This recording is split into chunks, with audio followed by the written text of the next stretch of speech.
हमारी आंतरिक दोस्ती कहो, भक्ति कहो, प्रेम कहो, बढ़ ही रहा था दिन प्रतिदिन हर पल।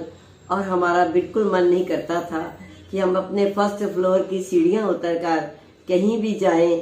बस हम गुरु जी के चरणों में बैठे रहें और उनसे बातें करते रहें। जो उनकी दार्शनिक बातें हैं उनको दोहराना और उनसे उसी तरह की बातें करना और सुनना मेरे जीवन का उद्देश्य बन गया था। तो बेटे ने कहा कि जब इतना प्यार करते हो तो गुरु के बड़े मंदिर भी तो होके आओ। तो उस टाइम रात को गुरु जी से बहुत देर तक बात होती रही। मुझे नहीं पता चलता दिन कब हुआ, तारीख क्या है, आज वार क्या है। मैं इतनी खो चुकी थी गुरु की भक्ति में कि बस मैं एक किस्म से टाइम लेस हो चुकी थी। जब बेटे ने कहा बड़े मंदिर जाना है तो मैंने सोचा कहाँ है वो, मुझे तो नहीं मालूम। कहने लगा कि अब गुरु जी से अरदास करो, वो खुद ही आपको बुला लेंगे और ले जाएंगे। तो बेटा बहुत बार बड़े मंदिर होके आया था, लेकिन वो मुझे ये नहीं कहना चाहता था कि मैं लेके जाऊं, क्योंकि जहां भी तुमने मैं किया तो फिर उसने परमात्मा ने भी तुम्हें बता दिया कि तेरी अगर छोटी सी मैं है तो असली संसार के रचयिता मैं हूँ। मेरी मैं तो फिर बहुत बड़ी हो जाएगी और तुझ पे भारी पड़ेगी, तो तुझे पता चलेगा कि जो ब्रह्म है उसकी शक्ति क्या है। तो उसने शर्म के मारे मुझे नहीं कहा कि मैं लेके जाऊंगा। उसने कहा गुरु जी से अरदास करो, वो आपको अपने आप भी बड़े मंदिर ले जाएंगे। तो मैंने अरदास की तो एक लड़की है सत्संग करवाती है, तो उसने मुझे कहा कि बड़े मंदिर जाना है। तो रात को गुरु जी मुझे बड़ी अजीब सी बातें करते रहे।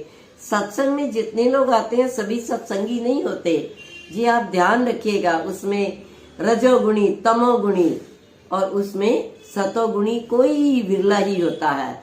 कुछ लोग सिर्फ सत्संग में भोजन भट्ट होते हैं, लंगर खाने आते हैं, और कुछ लोग ऐसे होते हैं जो ध्यान से सत्संग भी सुनते हैं और प्रभु का प्रसाद, चाहे प्रसाद, लंगर प्रसाद को भी बड़े प्रेम से छकते हैं, खाते हैं, और वही बहुत कुछ यहाँ से पाकर भी चले जाते हैं। और कुछ ऐसे लोग भी होते हैं जो छीना झपटी करने आते हैं। मैंने कहा गुरुजी सत्संग में कोई क्या छीना झपटी करेगा। कहने लगा नहीं, तुझे नहीं पता, वो लोगों के घर देखने आते हैं कहाँ क्या पड़ा है क्या नहीं है। और इसका अनुभव तुझे हुआ नहीं कि तू सत्संग के बाद चाकू ढूंढती रही, फल नहीं खा सकी, चार्जर ढूंढती रही, फोन डमता बच्चे नहीं है। तो जब कोई तमोगुणी, रजोगुणी सत्संग करता है तो गुरु को जो सच्ची भक्ति वाला, सतोगुण वाला है, उसका घर ऐसे ही साफ करना पड़ता है। तो मुझे तो वही सत्संग पसंद है जो तू यहाँ 24 घंटे करती है। और क्या सत्संग है। तो मैंने कहा गुरुजी अब इतनी तो इजाजत दो ना, बड़े मंदिर जाना है। कहते हैं बड़े मंदिर जाना है जागृत विवेक से, आंखें खोल के जाना है। पर एक बात बताऊं, बड़े मंदिर जाना ही केवल जाना नहीं होता, ये आना भी कोई आना है कि बस रसवंत चले आए। ये मिलना खाक मिलना है कि रूह से रूह नहीं मिलती, दिल से दिल नहीं मिलता। तो मुझे बड़ी चिंता होने लगी कि लोग तो ऐसे ही जाते हैं, मैं भी जाऊंगी बड़े मंदिर। एक तरफ बड़ी जबरदस्त तड़प बड़े मंदिर की, ऊपर से जब बेटे ने कह दिया, मुझे एक बार भी नहीं कहा कि मैं लेके जाऊंगा, तो मैं उसे कैसे कहूं कि तू लेके चल। मैं गुरु जी से कहती वाहन भेज और तू लेके चल, मुझे कहाँ है तेरा बड़ा मंदिर, मुझे तो बेटे ने बताया भी नहीं है। तो उस लड़की से मैंने कहा सुना एक बड़ा मंदिर है दिल्ली में गुरु जी का। कहते आप यूट्यूब नहीं देखते, है ना बड़ा मंदिर। तो मैंने कहा कैसे जाया जाता है उस पे। कहने लगी कि सोमवार को जाते हैं और पहले परमिशन लेनी होती है, अगर आपने जाना हो तो मैं परमिशन ले दूं। अब मैंने गुरु जी से शुक्र किया कि किसी ने मुझे बड़े मंदिर के लिए हाँ कर दे। मैंने गुरु जी से पूछा ही नहीं कि जाऊं या नहीं जाऊं, मुझे पूछना चाहिए था। फिर क्या हुआ, उसने कहा कि ऐसा करना, मुझे बहुत से लोग ले जाते हैं और आप भी ना मुझे अपनी गाड़ी का प्रबंध कर लेना। अब बेटे से तो मैंने कहा नहीं कि तो उस लड़की ने कहा कि उस दिन भी बहुत से लोग जाएंगे और ऐसे करना कि आप भी, हम बहुत सी गाड़ियां जाएंगी, उनके साथ हम भी चले जाएंगे। तो उसने फिर बाद में कहा कि गाड़ी तो मैं ही कर लूंगी और आपको लेती जाऊंगी। तो जब वो गाड़ी उसने की नहीं और सुबह सुबह मेरे घर आ गई तो कहती अब गाड़ी यहीं से करते हैं। तो मैंने कहा चलो अच्छा है। तो गाड़ी हमने की गाड़ी मंगाई, क्योंकि बेटे से तो कोई बात करनी नहीं थी। गुरुजी ले जा रहे हैं तो मैं उससे कैसे कहूँ कि तू अपनी गाड़ी में मुझे ले चल। ये गुरुजी का प्रबंध था। तो कुछ गुरुजी हो सकता है मुझे सिखाना चाहते हो, बताना चाहते हो। तो हम उस गाड़ी में हम चल पड़े। जब हम चल पड़े तो देखा सारी गाड़ियां चली गई थी। हमारी गाड़ी, वो मेरे घर से ही उसने गाड़ी को बुक किया। अब जो गाड़ी आ गई, उबेर या जो भी गाड़ियां आती है, और हम उसमें बैठ के चल पड़े। लेकिन भीतर से मन खिन्न था कि संगत के साथ जाना था, सब गाड़ियां चली गई और आपने ये क्यों कहा कि अपने घर से गाड़ी करके लाएंगे। चलो कोई बात नहीं। अब हम दोनों, वो भी सत्संग कर रही थी और मैं बड़े ध्यान से उनका सत्संग सुन रही थी। मुझे पता ही नहीं लगा कब बड़ा मंदिर आ गया। कहते हैं वो देखो वो सामने शिवलिंग है। मैंने कहा हाँ शिवलिंग तो है। कहने लगे यही तो है बड़ा मंदिर, यही तो है बड़ा मंदिर। तो मैंने कहा ठीक है, अगर यही बड़ा मंदिर है तो आप बताओ आप कहाँ जाना है, क्या करना है। तो उसने कहा कि मेरे साथ साथ आ जाओ तो मैं आपको दर्शन करा देती हूँ। जब हम वहाँ उसके साथ गए तो बड़ी हम आनंदाती रेत में थे कि ओ ये मेरे प्रभु का मंदिर है, मेरे डुगरी वाले संतों का ये इतना खूबसूरत ये मंदिर है। हम उसके पीछे जाने लगे तो मुझे ऐसे लगा कि उसका तो टोन ही बदल गई। वो मेरे से ऐसे बिहेव कर रही थी जैसे मैं 2.5-3 साल का बच्चा हूँ। और मैं गुरुजी से पूछ रही थी क्या ये मेरे अहंकार को मिटने का संकेत है। मैं बड़ी मुस्कुरा के हंस हंस के उससे बात कर रही थी और वो बहुत बुरी तरह अपने जो गार्ड है या जो सेवादार है उनके सामने मेरे से बात कर रही थी ऐसे। और मुझे समझ नहीं आ रहा था कि ऐसे कहाँ कोई जोड़ी यहाँ रखने, आपको जोड़ों का नहीं पता, आपको ये नहीं पता। अरे मैं पहली बार आई हूँ, मुझे कुछ भी नहीं पता, मुझे जैसे कहेगी कर लेंगे। लेकिन मेरे चेहरे पर एक मुस्कान थी बस। अगर मेरे कारण किसी का अहंकार सेटिस्फाई होता है तो मुझे खुशी है। चलो ये भी अच्छा है कि किसी व्यक्ति को अपने अहंकार से खुशी मिल रही है। तो दर्शन किए पर मुझे ऐसे लगा गुरुजी कुछ अधूरा है। मुझे वो दर्शन आपके नहीं हो जाए।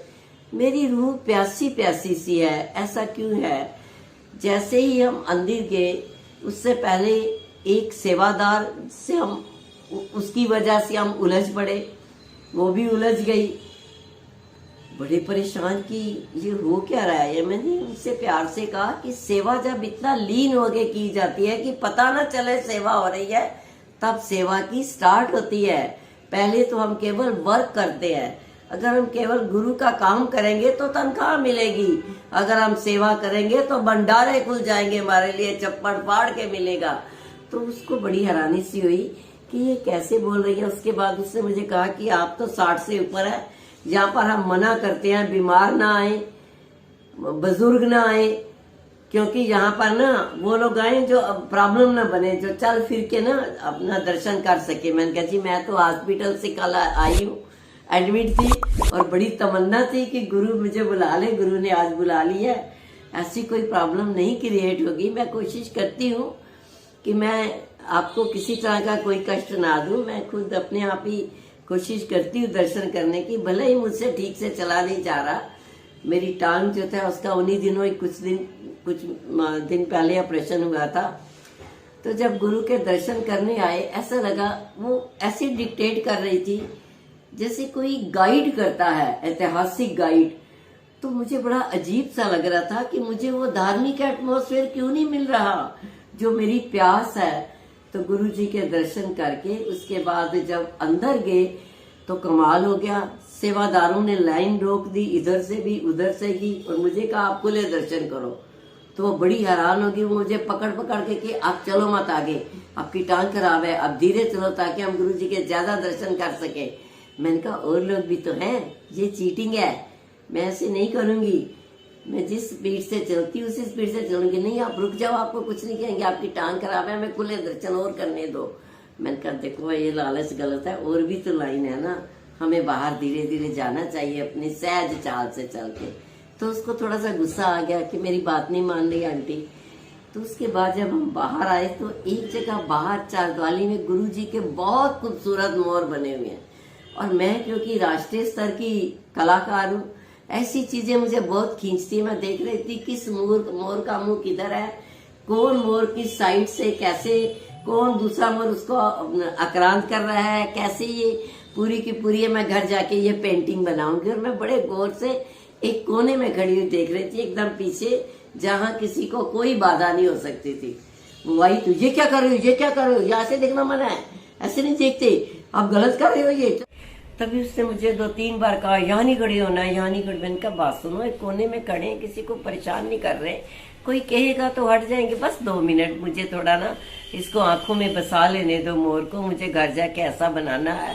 क्योंकि इतना टाइम नहीं था कि मैं लाइन भी जा रही थी कि मैं वहाँ खड़े होके और उसका स्केच बना लूँ। तो मैं अपने मन में उनको भर रही थी, गुरुजी ये आपकी बाहर की चारद्वारी भी इतनी सुंदर है, अंदर का मंदिर तो बड़ा ही भव्य अलौकिक और बहुत ही खूबसूरती का नमूना है। और बाहर भी देखो ये मोरों का जो दृश्य है ये मुझे कितना लुभा रहा है। तभी उसने कहा कि आप नहीं खड़े हो यहाँ पे, आप चलो मेरे साथ, क्या देखने लग जाते हो, आप मोर नहीं देखे क्या, चलो आ जाओ इधर, चलो मेरे साथ। तो मैंने कहा 1 मिनट और बस, मैं घर जाके मैं फिर वैसी पेंटिंग बनाऊं। तो उसको गुस्सा आ गया, तो उसने कहा गुरुजी आपको मंदिर से धक्के मार के निकाल देंगे। मैं स्माइल कर दिया, मैं सोचने लगी कुछ, कहने लगे मैं कह रही हूँ ना गुरुजी आपको धक्के मार के निकाल देंगे, कभी मंदिर में आने नहीं देंगे। मैंने कहा मैंने बहुत अहंकार सहा है, चलो थोड़ा सा और सही। अगर कोई अपने अहंकार से खुश हो रहा है, कभी कभी सेवादार ये गलती कर जाते हैं कि वो अपने अहंकार को सेटिस्फाई करने के लिए बड़े बड़े अमीर और बड़े बड़े विद्वान और अच्छे लोगों पर ऐसा बिहेव कर देते हैं जिसमें विनम्रता कम होती है, अहंकार बहुत ज्यादा होता है। तो मैं फिर स्माइल कर गई। तीसरी बार उसने फिर कहा, तो मैंने कहा अच्छा एक बात बताओ, भगवान शिव मुझे इस मंदिर से धक्के मार के निकाल तो देंगे, मगर रखेंगे कहाँ, सारा ब्रह्मांड उनका है, ये भी तो जवाब दो, फिर मुझे कहाँ रखेंगे। तो वो एकदम हैरान हो गई, क्योंकि उसको ये था कि ये भड़केगी तो मैं और भड़कूंगी, और डांटूंगी, मैं इसको साथ लेके मंदिर दिखाने आई हूँ। तो उसके बाद अनमने मन से हम वहां से प्रसाद लेके और अपनी गाड़ी में बैठ गए। तो कहने लगी वो कुछ लोग वहाँ खड़े हैं और आप उनके पास चलो, वो लोग जो हमारी पश्चिम बिहार से पहले पहुंच गए थे तो उनको मिल लेते हैं, और आपको ना मैं जीवत मोर दिखाती हूँ, बहुत सारे इधर बाग है, कोई जंगल सा है तो वहां मोर दिखाती हूँ। वो वाकई बहुत मोर थे, सब लोग मोर देख रहे थे, और मैंने देखा उनके चेहरे के ऊपर हल्की हल्की भूख सी लगी है। तो बिस्कुट और नमकीन के 2 पैकेट में ले गई थी पर्स में डाल के। तो मैंने कहा ये सब प्रसाद के रूप में लीजिए। तो सब बहुत खुश हो गए, चलो भाई प्रसाद चख लो। और थोड़ी सी बात हुई और फिर उसके बाद हम अपनी अपनी गाड़ी में बैठ के वापसी के लिए चल पड़े। रास्ते में उसने कहा यहाँ एक बहुत सुंदर फूलों की दुकान है आंटी, गुरुजी के श्रृंगार के लिए फूल ले ले। मैंने कहा ले लो।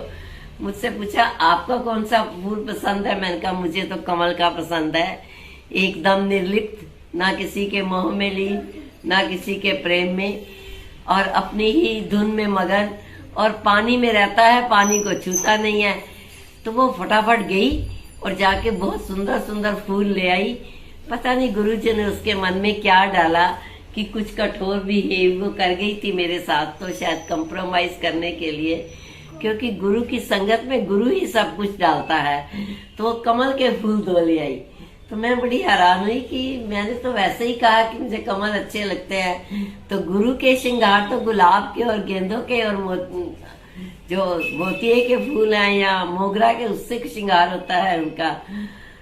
तो मैं बड़ी हैरान सी हुई। तो हमने फूल रख लिए और आके गुरुजी का बहुत बेहतरीन श्रृंगार किया, और उसके बाद वो अपने घर चली गई और मैं अपने घर आ गई। तो मुझे ऐसे लगा गुरुजी आपके मंदिर तो जरूर गई हूँ, लेकिन सच पूछो तो मैं 100% मंदिर आना चाहती हूँ। क्या इस जन्म में ये संभव होगा? आज तो मुझे लगता है 35-40% भी नहीं आ पाई। गुरुजी मन उतना आह्लादित होना चाहिए ना, जैसे आपका भक्त है। तो गुरुजी ने मुझे दोबारा फिर से मौका दिया, दोबारा मैं अपनी मेट मीनाक्षी के साथ और उसी लड़की के साथ, क्योंकि गुरु ने भी तो मेरी सहनशीलता की परीक्षा लेनी ही थी ना।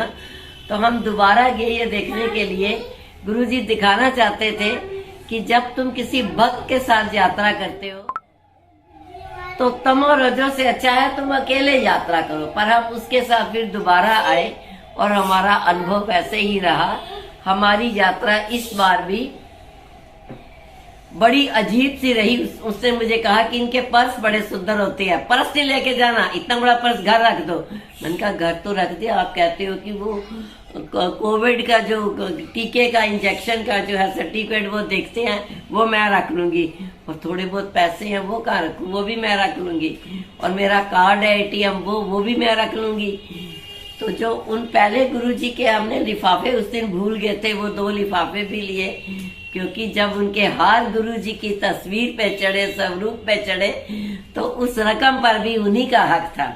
जो पहले गुरुजी की संगत नहीं आ सकी और ये सत्संग सूक्ष्म रूप से गुरुजी ने घर में किया, तो उन पैसों पर भी गुरुजी का हक था। तो उसने कहा ये भी मैं रख लूंगी। तो मैंने कहा चलो, मैंने अपना पर्स घर रख दिया।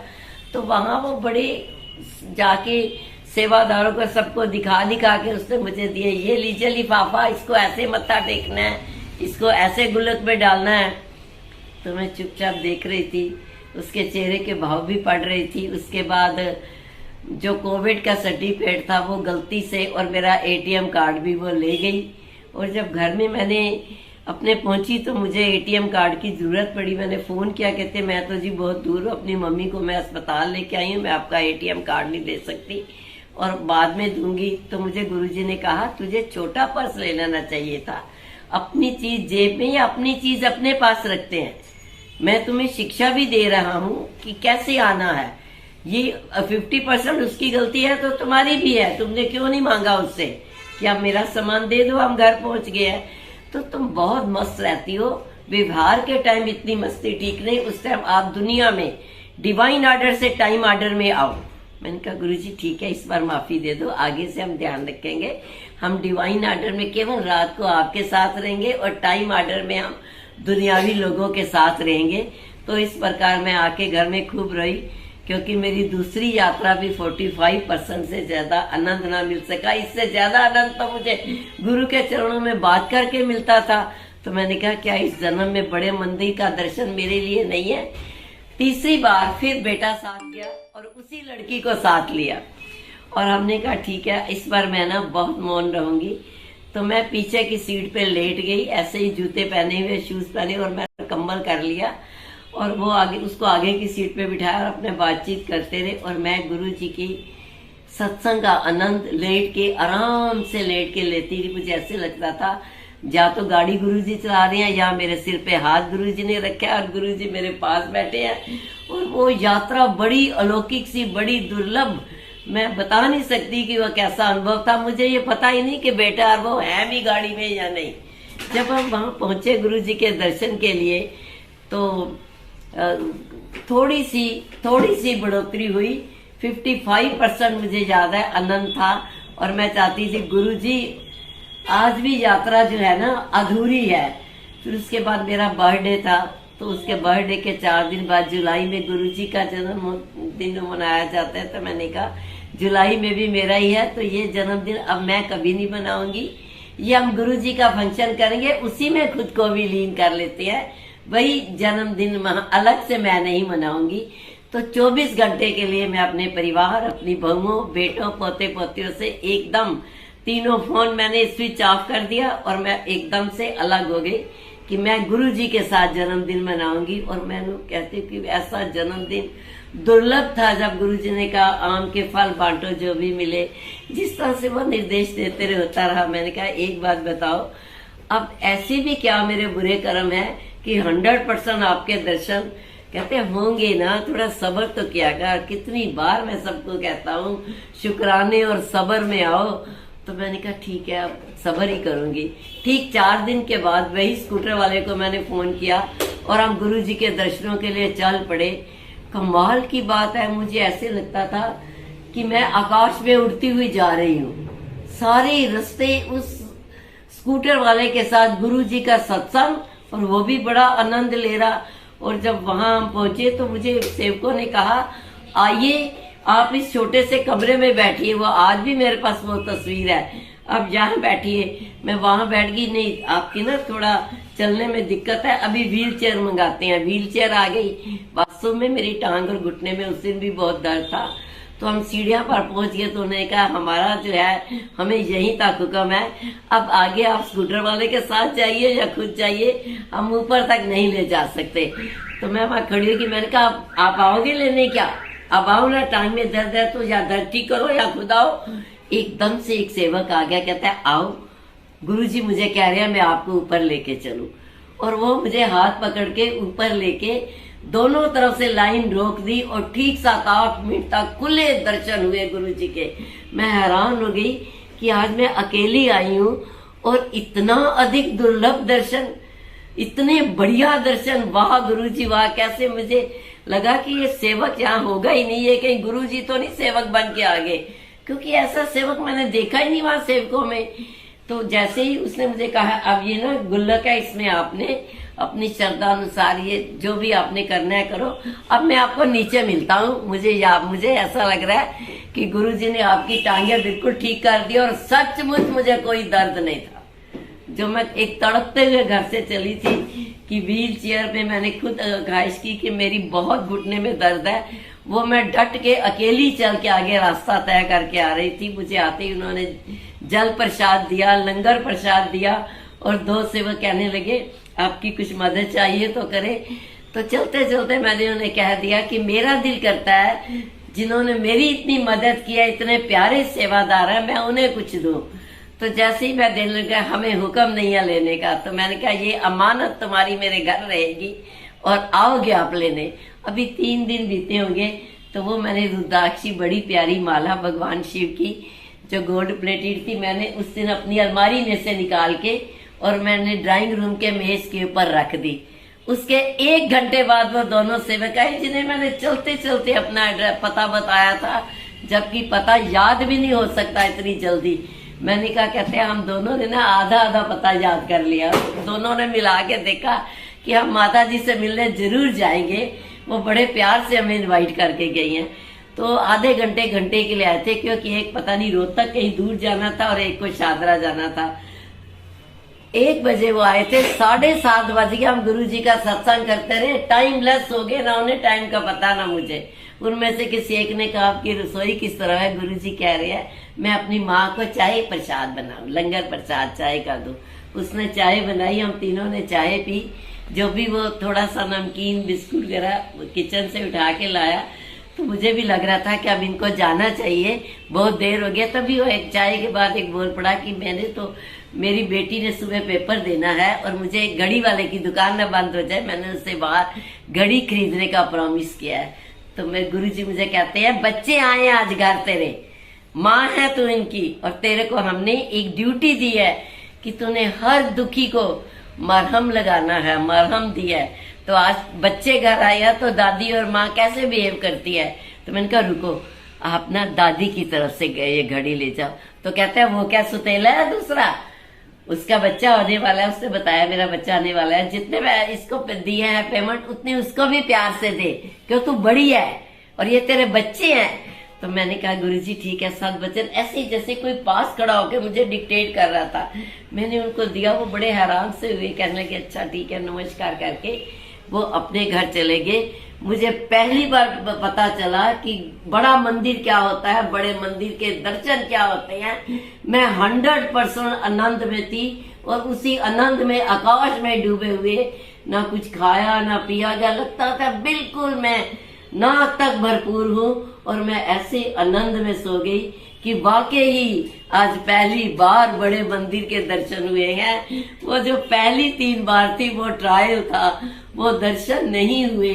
असली दर्शन जिसे कहते हैं, मैं इतना आनंद बन के हृदय में लाई कि कई महीने उस आनंद में डूबे हुए कैसे बीत गए। टाइम लॉस, मुझे कुछ याद नहीं, कुछ पता नहीं।